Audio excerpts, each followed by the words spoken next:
नमस्कार। आज हम एक सफर पर चलने वाले हैं, हजारों साल पीछे प्राचीन भारत के रहस्यों को जानने के लिए। तो चलिए शुरू करते हैं इतिहास की ये रोमांचक यात्रा। तो सबसे पहला सवाल जो मन में आता है वो ये कि जब हम कहते हैं प्राचीन भारत तो इसका मतलब आखिर कितना पुराना। और सच कहूं तो इसका जो पैमाना है ना, वो वाकई में हैरान कर देने वाला है। अच्छा, तो आज की हमारी ये जो पड़ताल है, इसे हम 3 बड़े हिस्सों में देखेंगे। सबसे पहले प्रागैतिहासिक काल, यानी वो जमाना जब पहले इंसानों ने इस धरती पर अपने कदम रखे। उसके बाद आएगी सिंधु घाटी की वो महान शहरी सभ्यता, और आखिर में हम बात करेंगे वैदिक सभ्यता की, जिसने भारत की आध्यात्मिक नींव रखी। तो चलिए शुरू करते हैं हमारे पहले पड़ाव से, प्रागैतिहासिक काल। ये वो जमाना था, सोचिए, जब इतिहास लिखा नहीं जा रहा था बल्कि पत्थरों पर अपनी छाप छोड़ रहा था। और भारत में इंसानों की कहानी, इसकी शुरुआत होती है नर्मदा घाटी से। यहीं पर इस उपमहाद्वीप में इंसान के होने के सबसे पुराने सबूत मिले हैं। मतलब हम बात कर रहे हैं लाखों साल पहले की। और फिर कहानी में एक जबरदस्त मोड़ आया। इसे हम कहते हैं नवपाषाण काल या न्यू स्टोन एज। ये वो दौर था जब इंसानों ने शिकारी जीवन छोड़कर खेती करना और एक जगह बसना शुरू किया। सही मायनों में ये पूरी मानव सभ्यता के लिए एक बहुत बहुत बड़ा कदम था। चलिए अब आगे बढ़ते हैं उस दौर की तरफ जिसने पूरी दुनिया को सचमुच हैरान कर दिया, सिंधु घाटी सभ्यता। ये कहानी है कांस्य युग के उन शानदार शहरों की जो सदियों तक जमीन के नीचे दबे गुमनाम रहे। जरा सोचिए, साल 1921 तक दुनिया इस महान सभ्यता के बारे में कुछ जानती ही नहीं थी। ये सभ्यता सिंधु नदी के बेहद उपजाऊ मैदानों में फली फूली, और जब इसकी खोज हुई तो उसने हमारे इतिहास की पूरी समझ को हमेशा हमेशा के लिए बदल कर रख दिया। उनकी इंजीनियरिंग कितनी जबरदस्त थी, इसका एक बेहतरीन उदाहरण है मोहनजोदड़ो का ये विशाल स्नानागार।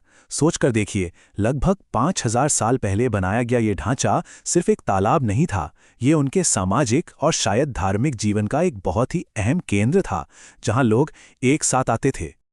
तो सिंधु घाटी की पहचान क्या थी?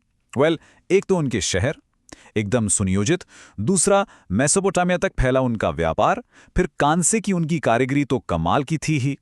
वो पशुपति की पूजा करते थे, और हां, उनकी एक रहस्यमयी लिपि थी जो आज तक हमारे लिए एक पहेली बनी हुई है। तो अब सवाल ये उठता है कि इतनी आगे बढ़ी हुई, इतनी विकसित सभ्यता आखिर खत्म कैसे हो गई?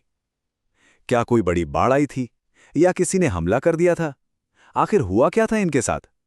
देखिए, इसका जवाब एकदम सीधा नहीं है, लेकिन जो हाल की रिसर्च बताती है वो ये कि ये सभ्यता धीरे धीरे खत्म हुई। वजह, लगभग 900 सालों तक चला एक बहुत लंबा सूखा। मतलब ये कोई एक दिन में नहीं हुआ, बल्कि एक बहुत धीमी और लंबी प्रक्रिया थी। तो सिंधु घाटी के बाद क्या हुआ? चलिए अब चलते हैं अपने अगले पड़ाव पर। अब हम शहरों और व्यापार की दुनिया से निकलकर ज्ञान और अध्यात्म की एक बिल्कुल अलग दुनिया में जा रहे हैं, और यह है वैदिक सभ्यता। इस पूरे युग का जो केंद्र थे वो थे वेद। वेद ये शब्द संस्कृत में ज्ञान के लिए आता है, और यह समझना जरूरी है कि ये ग्रंथ सिर्फ पूजा पाठ के भजन नहीं हैं, बल्कि उस दौर के समाज, उनके दर्शन और यहां तक कि विज्ञान का भी एक अनमोल खजाना है।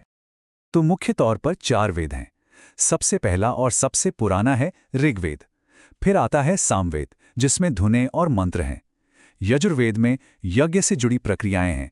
और चौथा है अथर्ववेद, जिसमें जादू टोने से लेकर रोजमर्रा की जिंदगी से जुड़े मंत्र तक शामिल हैं। अच्छा, वेदों के बाद लिखे गए उपनिषद, और इनकी संख्या कितनी है? 108। ये ग्रंथ असल में वेदों का जो दार्शनिक सार है, जो निचोड़ है, वो हैं। इसीलिए इन्हें वेदांत भी कहते हैं, मतलब वेदों का अंत या निष्कर्ष। और फिर इसके बाद आते हैं पुराण, जिनकी संख्या है 18। पुराणों में क्या है? इनमें कहानियों के जरिए ब्रह्मांड का इतिहास, देवी देवताओं की गाथाएं और अलग-अलग वंशों का जिक्र मिलता है। तो अब तक हमने 2 बहुत ही अलग-अलग दुनियाओं का सफर तय किया है ना? चलिए अब इन दोनों की विरासत को एक साथ रखकर देखते हैं, ताकि पूरी तस्वीर और भी साफ हो जाए। तो देखिए, एक तरफ थी सिंधु घाटी सभ्यता। ये शहरी थी, भौतिकवादी थी। इनका पूरा ध्यान व्यापार और शहर बनाने पर था। और वो अपने पीछे छोड़ गए एक ऐसी लिपि जिसे कोई पढ़ नहीं पाया। वहीं दूसरी तरफ थी वैदिक सभ्यता। ये ज्यादातर ग्रामीण और आध्यात्मिक थी। इनका फोकस ज्ञान, यज्ञ और दर्शन पर था, और ये अपने पीछे छोड़ गए एक बहुत बड़ी साहित्यिक विरासत। और बस यहीं से हम आज के सबसे अहम सवाल पर आते हैं। एक तरफ सिंधु घाटी की भौतिक तरक्की और दूसरी तरफ वैदिक युग की आध्यात्मिक गहराई।